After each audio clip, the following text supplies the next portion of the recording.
В завершении выпуска по местам боевой славы отцов Мирный встретил участников автопробега, посвященного 70-летию Победы. Цель республиканской акции – увековечить память об участниках Великой Отечественной войны. Все подробности у Августы Степановой.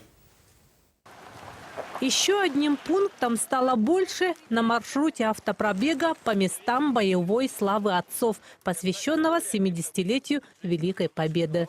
Инициаторами мероприятия выступили общественные организации. Всего в республиканской акции приняли участие свыше 1000 человек.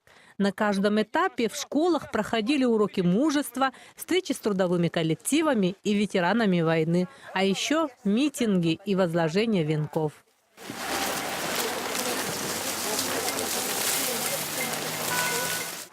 Спустя некоторое время колонна финиширует у памятника воинам-интернационалистам и участникам боевых действий.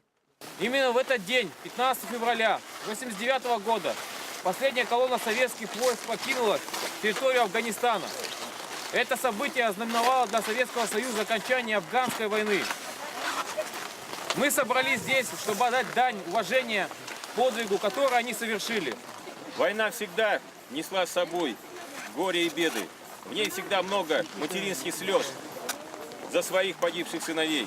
Мы всегда обязаны помнить воинов, которые погибли в разных горячих точках. По словам участников автопробега, республиканская акция дала старт районным мероприятиям. В стенах телерадиокомпании «Алмазный край», в умах, в сердцах работников телерадиокомпании родился этот проект, который получил название «Моя линия фронта». Сегодня мы получили поддержку и возможность его сделать, вывести на республиканский уровень.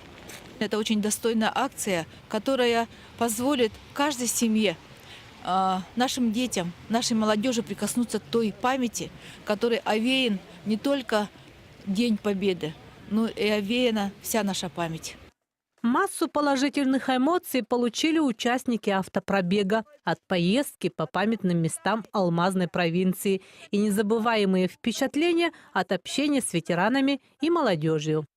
Главная миссия автопробега выполнена. Эстафету мероприятий, посвященных Великой Победе, принял и Мирнинский район. С этого дня в течение года в населенных пунктах Алмазного края пройдут акции памяти.